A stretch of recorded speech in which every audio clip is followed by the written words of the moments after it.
dzīvības kareivju vārdi, ko liktenis vēlējis nest. Mūs nebaida kaujuguns dārdi, par taisnību dzīvības mest. Mūs nebaida kaujuguns dārdi, par taisnību dzīvības mest. Par Latviju sargvietā stāvēt, kaut mūžu mums nolicis Dievs. Mēs nebeigsim naidnieku nāvēt, lai vācietis tas būtu vai krievs. Mēs nebeigsim naidnieku nāvēt, lai vācietis tas būtu vai krievs. Retas mums kļuvušas rindas, un cerības požums jau dziest. Tak nenorims ieroču šķindas, vienalga vai mirt būs vai ciest. Tak nenorims ieroču šķindas, vienalga vai mirt būs vai ciest. Partizāni mums nozīmē to pašu, ko vispārējie Latvijas brīvības cīnītāji. Sākot ar brīvības cīņām, strelniekiem, leģionāriem. Tie bija cilvēki, kas cīnījās par Latvijas brīvību. Un kā jau karavīri bija gatavi upurēt un upurēja augstāko, kas cilvēkam ir, savu dzīvību. Un mums ir apzināti gan strelnieki, gan leģionāri, un tādi arī nacionālie partizāni. Mēs vācam viņas atmiņas, dziesmas. Protams, mēs vācam tos, lai sevi stiprinātu, jo no viņiem nāk liela enerģija, bet galvenais mērķis ir dot tālāk jauniešiem, nākamām paudzēm. Šis piemineklis balvos uzcelts par godu Latgales partizānu pulkam, kas varonīgi cīnījās par Latgales atbrīvošanu 1919.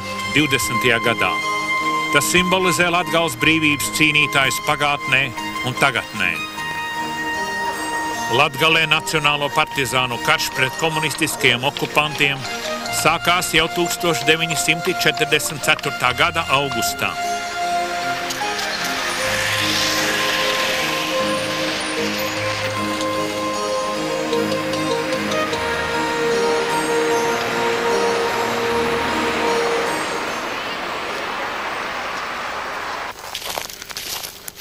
Vislielākā nacionālo partizānu kauja pret okupantiem notika Stampaku purvā 45. gada 2. martā.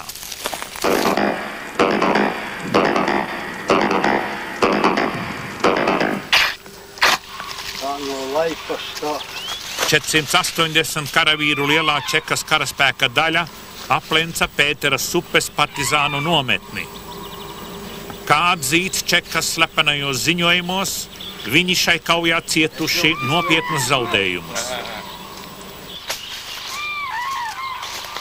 Priekšpostenis bija, kas pirmo uzbruka virsē, viņa pirmo saņema rīcību. Cik tā krita? Krita 18 par visu dienu.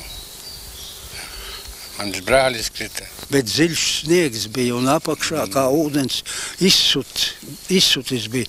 Un tikai paceļās un grimstie krieviņi.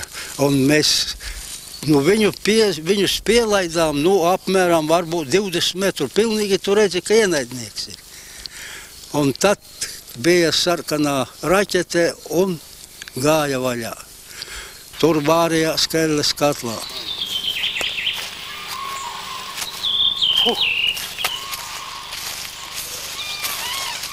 Te ir tiešām maizes ceptuve mūsu nacionālo partizāņu bija, un tur bija krāsne, viņa 6 klaipiņu apmēram, cik viņa 2 metri tādā. Te viņu mīcīja tādas lielas abras vai kubuli bija, un katru dienu, visu dienu un nakti viņus cepa. Tur un 6 klaipiņu, tādi kā Latvijas laikā, ka zemnieki cepa tajās lielās maizēs krāsnēs. Lieli klaipi apmēram tur kilogramu 15, varbūt 20.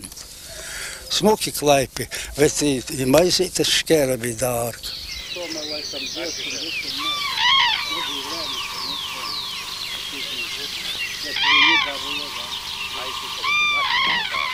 Šī bija dievnams, kas visu to dievkalpojumu turēja Ļudvigs Štagars. Es tiku šeit bijis arī dievnamā. Man vēl bija grākas uzas. Šeit bija viss, opalkokim taisies. Šitam galā bija altars, tur bija ieeja. I katru dienu bija svētu misi turēja, katru dienu. Ap 8:00 rīta.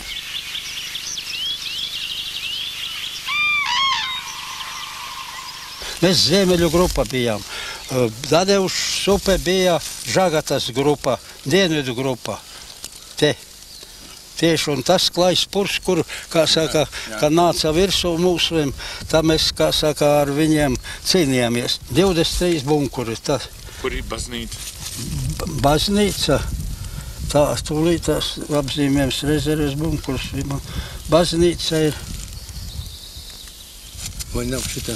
Ne, tā apzīmējums ir paskaidrojums. Jā, to krustību.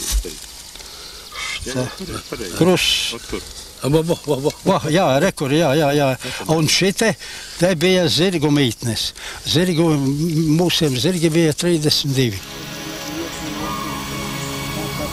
Mums bija jāmirst, lai dzīvotu 100.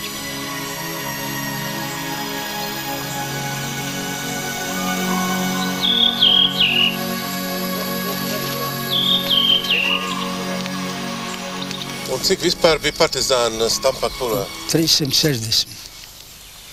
Tas bija varbūt tā, tieši ir karotāji, kas bija tur varbūt kaut kur uz 320, bet daudz ģimenes bija. Bērni, sievas. Sievas ar vīriem bija.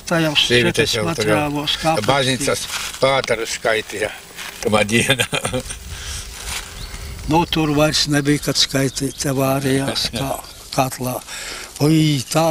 Tāda vispār tas troksnis tāds bija, vēl tas mīnas, ka tur, kamēr tie mīnmetēji bija spējīgi strādāt, nebija iznīcināti mūsu partizāņiem, tad tur katlā. Tur pilnīgi nevarēja, kā saka, sarunāties, lai tur runāt nebija, kad tīpaši bija jāsargās, ka viņi centās mūsus apiet tur, no kreisā, no ziemeļu puses, un pilnīgi visu savu ienēt. Tas viņam neizdevās.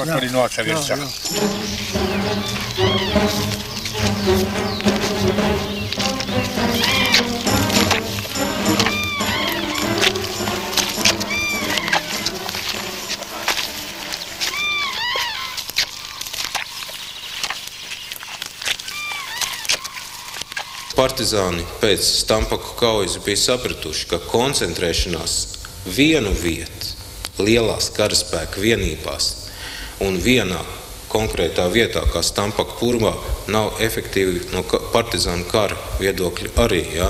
Jo partizānu karā, tas ir visā pasaulē, uzvars gūst tie partizāni, kas ir ļoti mobili, pārvietojas ātri un lielos attālumos, izdara uzbrukums no aizmugurs, no sāniem un pat ātri pazūd. Ja? Un šādas lielas frontālas kaujas partizāni labi saprata, ka viņi nevar izcīnīt ar 1000 lielo karaspēku. Ja? Agrāk vai vēlāk, ja, partizāni frontālās cīņās tiktu sakauti. Un līdz ar to partizāni sadalījās, Latvijas Nacionālā partizāna apvienība sadalījās vairākās sīkās grupās, kuras arī bija pietiekoši spēcīgs pa 20-30 vīriem, kā zināms, pēc Stampakiem, tā pašā 45. gada jūlijā notika uzbrukums Tilžai, un tāpat arī vēl citi uzbrukumi.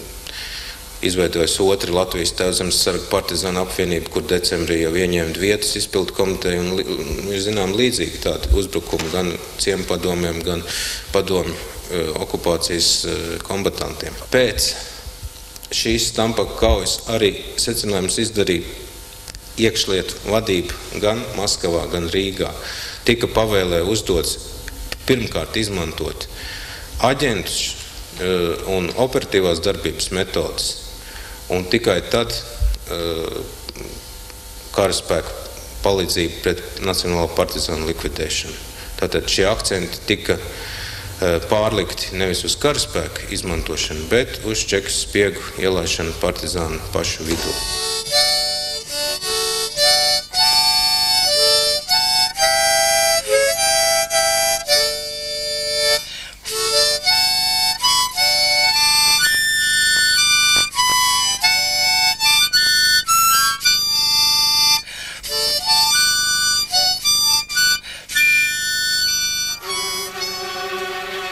Okupētās Latvijas iekšlietu ministrs Augusts Eglītis avīzēs aicināja nacionālos partizānus iznākt no meža un nolikt ieročus.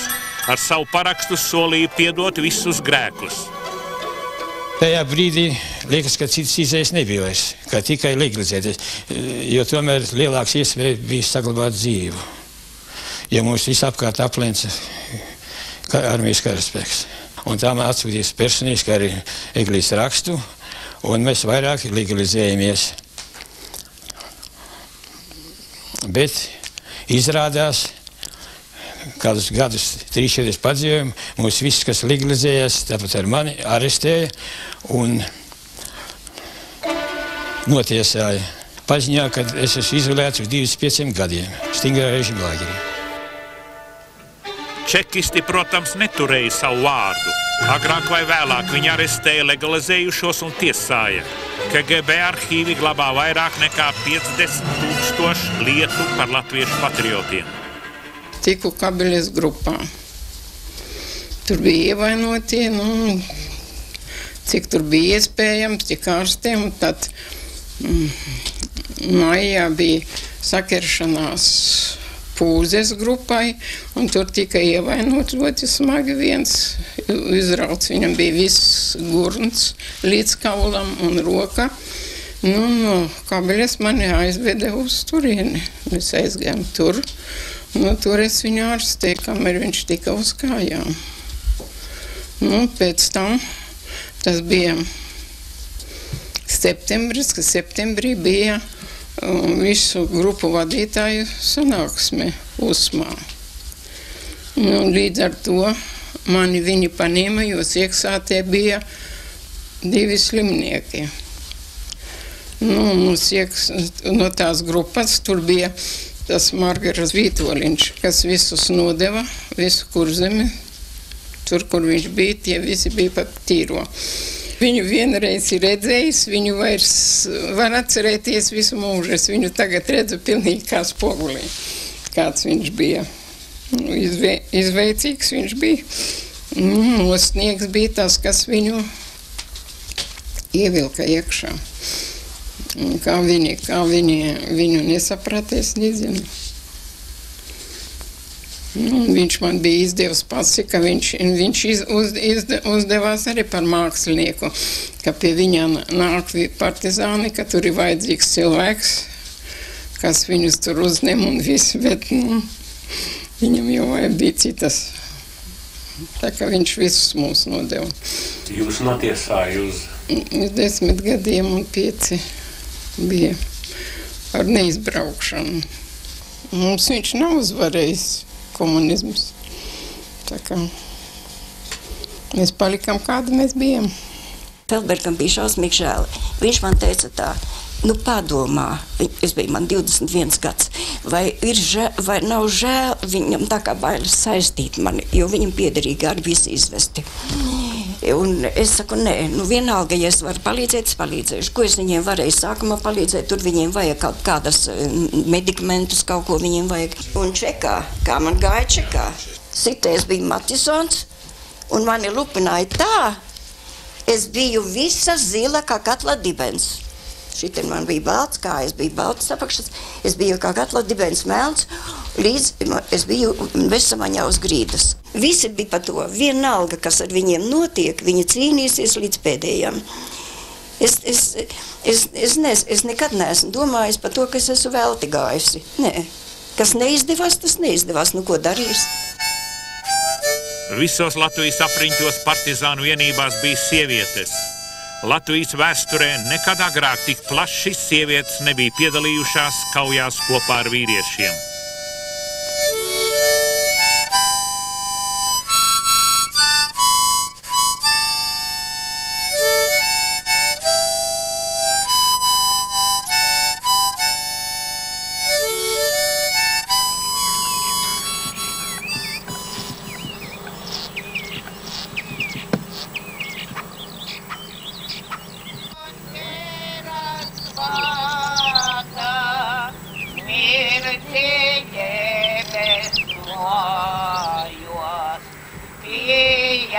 Mūs sveicini, to no Gabriela godība. Sākums bija tas, kad mūsu apkārtnes vīrieši, kas bija mobilizēti, visi apmēram 20 cilvēkiem izmuka no sarkanās armijas un aizgāja mežā dezerti. Ar to arī sākās. Tajā skaitā arī mans brālis bija Eduards, tāpēc jau man tādas gaitas bija jāiet. Nevis spiestāji, bet nacionālā patriotisma dēļ. Nu, un es mežā nodzīvoju.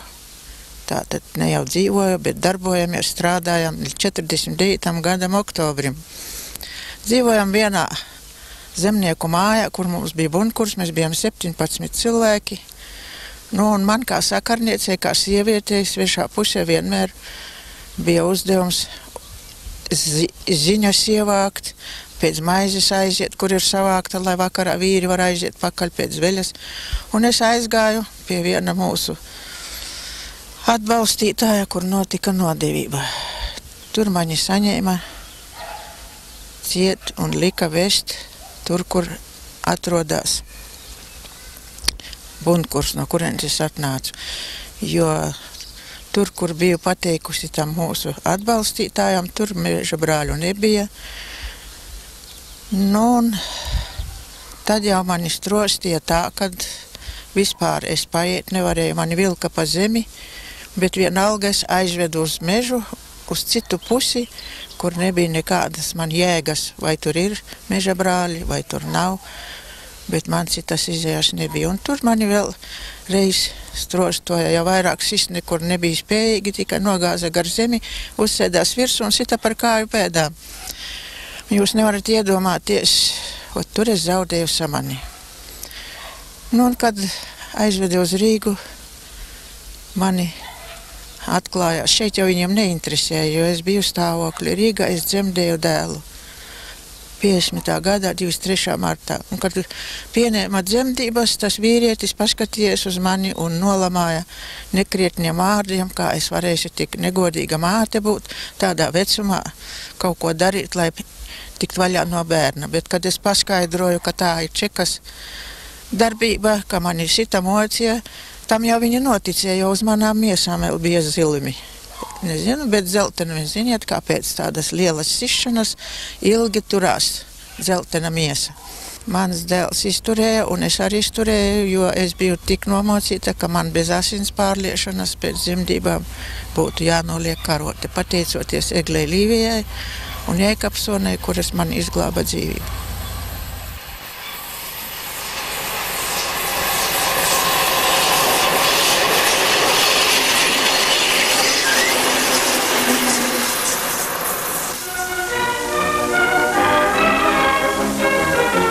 Uz labības sagādes punktiem visā republikā plūst piekrautu vezumu rindas.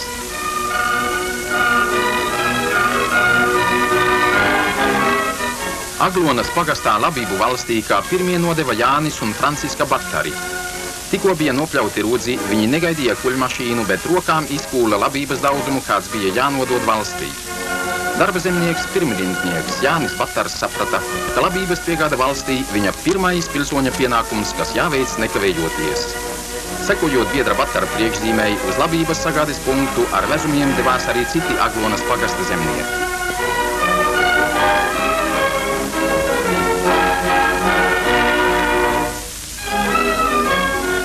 Kulšana Aglonas pagastā rīt pilnā sparā. Nepārtraukti strādā Aglonas mašīnu traktoru stacijas kuļmašīna. Šodien kopā ar kaimiņiem labību kuļtēvijas kā invalīds Padejs Savickis.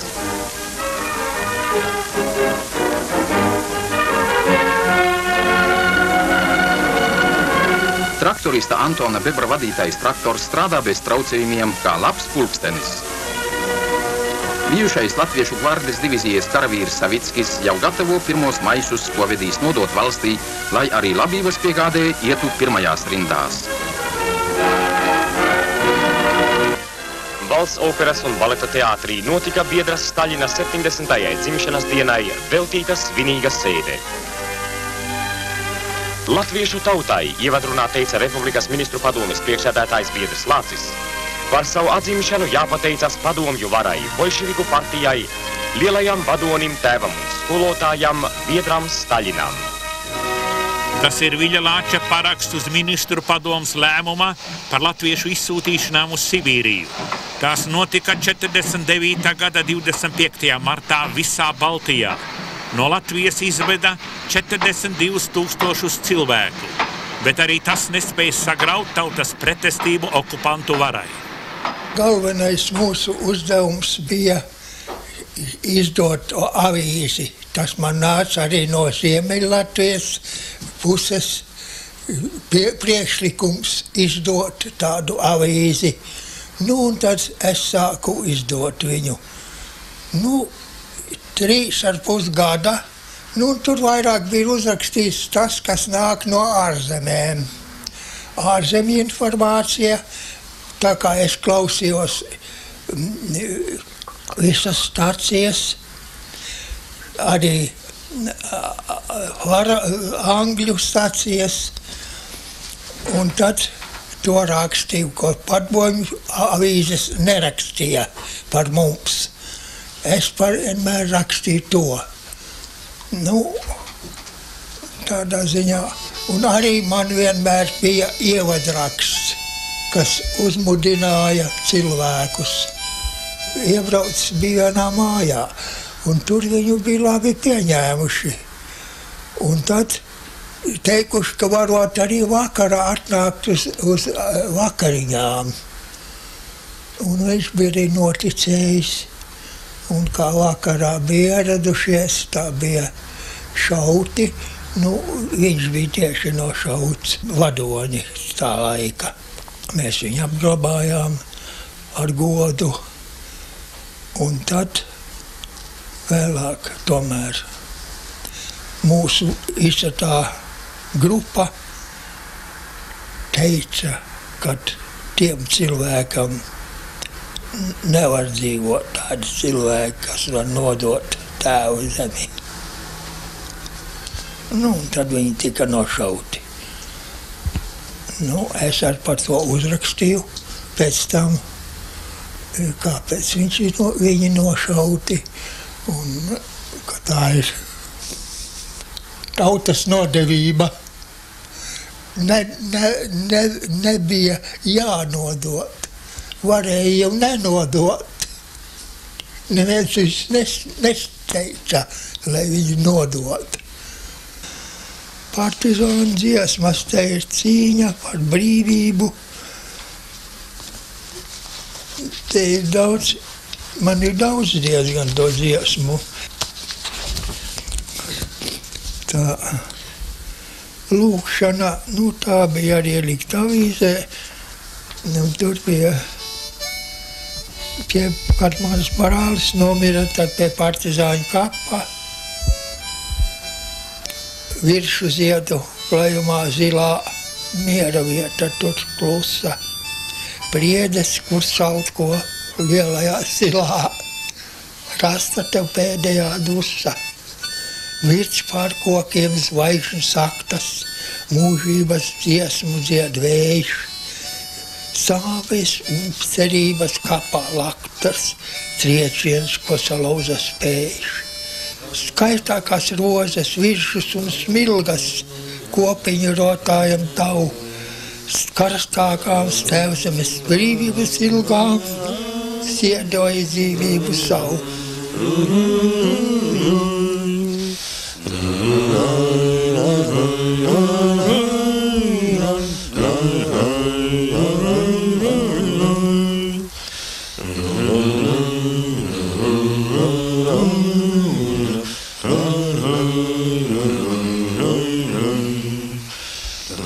Laikā no 46. gada līdz 49. gadam Latvijā notikušas 2464 nacionālo partizānu kaujas ar okupācijas armiju. Visvairāk 625 kaujas notikušas Balvu apriņķī, 263 kaujas Valmieras apriņķī, 226 kaujas Ērgļu apriņķī, Latvijā pilnīgi visos apriņķos notika nacionālo partizānu kaujas ar okupantiem. Man bija 17 gadi, kad sāka darboties Īles Kraujas grupā partizāņu kā atbalstītāji.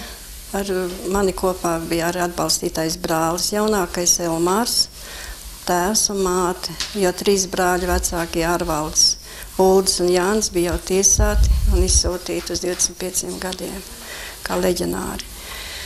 Mēs atbalstījām partizāņus ar visām, ko nu varēja, bija visas mūsu iespējas, gan ar maizi, gan veļas mazgāšanu, gan piensām ziņas. Darbojamies kā sakarnieki, izplatījām proklamācijas, braucām uz Rīgu ar mammīti, uz universālu veikalu pirkām čekistu formas, jo dažreiz ar viņiem vajadzēja tās izmantot. Palīdzējām visu, ko varējām. Tad notiesāja visu 49. gada jūnijā un izsūtīja. Liktenīgi, vēl bija tas, kad man 18. novembrī bija etaps, sūtīja ārā un mammīti bija atbraukusi paciņu, kuri gribēja man tajā brīdī nodot to paciņu, bet čekis bija tik nežēlīgi ar suņiem, ka viņa rīdīja virsū un neļāva vairs kolonā, kad projām uz etapu, tad neļāva nākt viņai klāt un nevar nodot. Un tā viņa noskatījās, kad aizsita vagonu cietu mūs izsūtīja. Šī atbalstīšana jums ir sapostījusi dzīvi? Nē, nav saplosījis. Es esmu stingra un sveika un vesela tikos tomēr, un visas maz patreiz ģimenes ļoti apmierināti saviem bērniem, mazbērniem, un tā kā man nav saplosījis. Nožēla nav? Nekāda.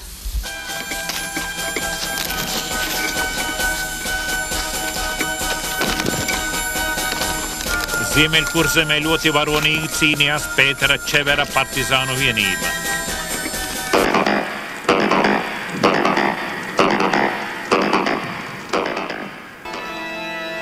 50. gada 3. februārī pie Vandzenes Čekas karaspēka daļa ap 400 cilvēku uzbruka nacionālajiem partizāniem. Kaujā krita 6 partizāni.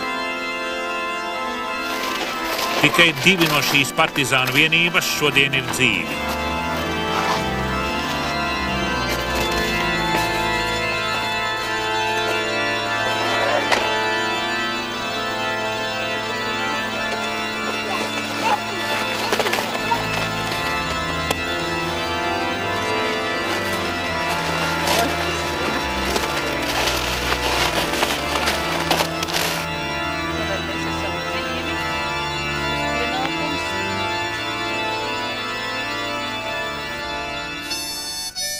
Kapteiņa Pētera Čevera un viņa cīņu biedru dzīves jēga izteikta vārdos: ar Latviju dzīvot, par Latviju mirt.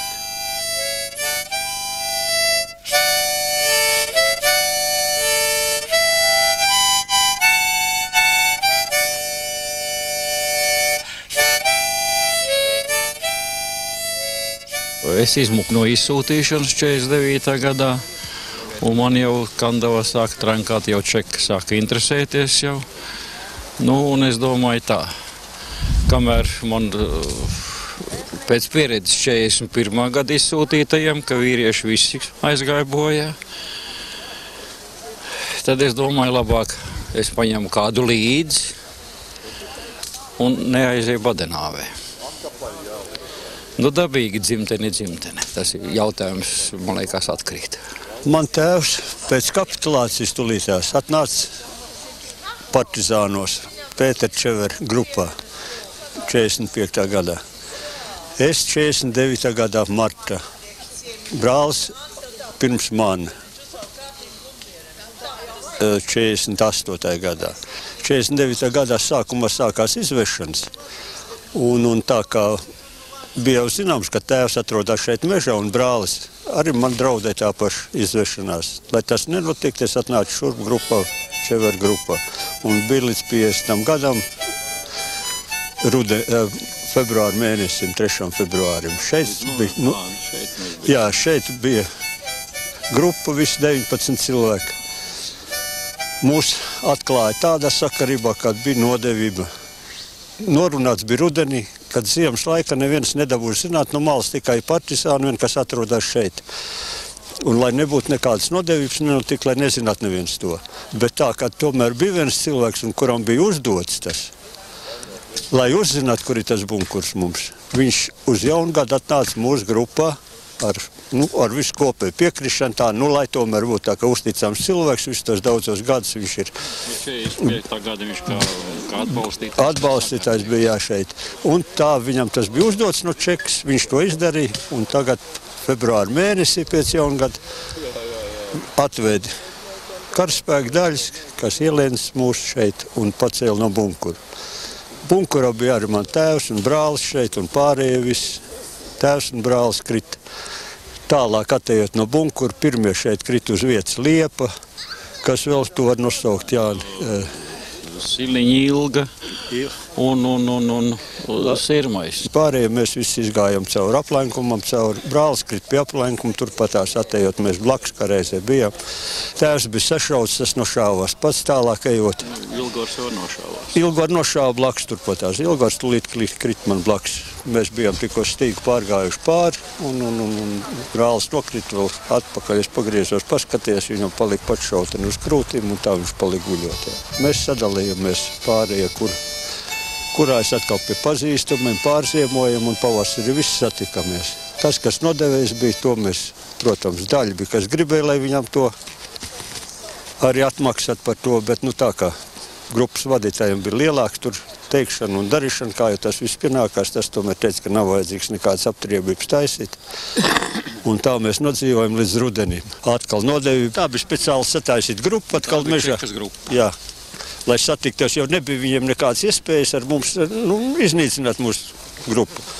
Bija uzdots viņiem satikties un mūs arestēt. Arestēšanas procedūra notika tādā veidā, sasēdamies visi pie ugunskuriņķi. Arī viņi bija zināms skaists, tik cik mēs bijām tad reiz. Viņi bija 9, mēs bija 7, viņi bija 9. Un viņiem bija arī, kā saka, pēc tā vakariņā pēdienu klāt miegzāles, kur mēs aizmigām visi. Atmodamies tikai Rīgā, Stabielā, kur nevarējuši saprast, kur un kāda reize tas notika. Tas bija speciāli sagatavots, lai mūs aizmidzinātu, jo cits iespējas viņiem nebija. Jo visiem bija noskaņojums tāds, ka nekādu dzīvi mēs nepadosimies, mēs esam reiz to sākuši, mēs to arī iesim līdz galam, kā saka. Jaunajiem zēniem, kā saka, tanī laika 20 gadu vecajiem apmēram, jā. Tur gadu vairāk iedēva 25 plus 5, tas ir par dzimtenes nodevību. Un pāri 4 nav soda.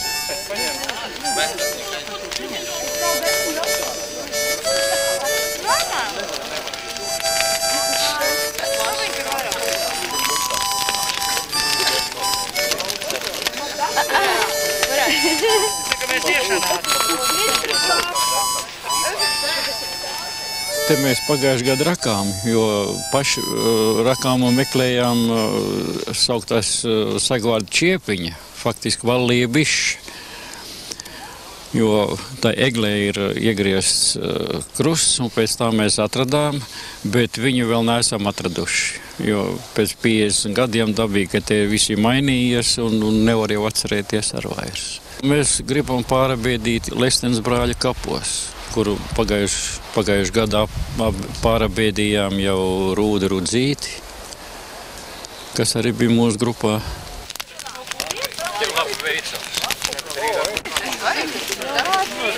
Ugunskur, lai iekurt bez dūmiem, vajag sausi egļu zariņi. Notīrīt, lai sūni nebūtu virsū vāds, speciāli tā jau būs tagad vakariņu gatavošana. Ugunskurs, zariņš sausis no egļas nolauž, saliek, sērkots viņu klāt. Tas viss notiek tikai vakar laikā. No rīta nekad nekārs uguns netiek kurināts. Bet zariņi jātīra bez sūniņam, lai būtu. Viņi aizdegās momentā un dūmi nav, liesumi ir. Ēdienu gatavot, atkal savus zariņus liek virsū un tāda veida. Vasarā, kā teltenēs dzīvojam, tad daudziem jau iešana ārā. Piesakās tāda laika iziet no nometnes, tāda laika būs atkal atpakaļ postenim. Dod signālu, atbild tas, lai nebūtu nekāda pārpratuma no malas. Kāds signāls bija? Signāli dažādi, ierējieni, kā buks, piemēram, vai tāda skaņa atkal tāda pīkstienu veidā. Iztaisiet. Piemēram, bija tā, kādi 3 rējieni, vai 4, vai 5, vai tā sarunāsot.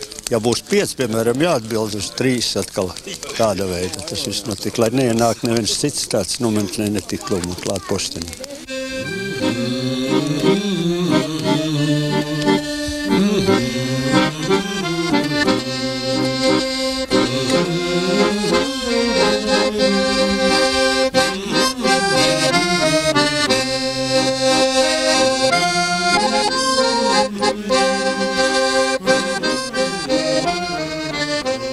Šajā cīņā patiesībā bija tādi 3 posmi vai 3 sastāvdaļas. Bruņotā cīņa, nevardarbīgā pretošanās un garīgā pretošanās. Pie tam rakstīja, ka tajās valstīs, kuras bija okupētas 1939. 40. gadā, partizāņu karš, respektīvi bruņotā cīņa, sākās tūlīt nekavējoši 43. 4. gadā.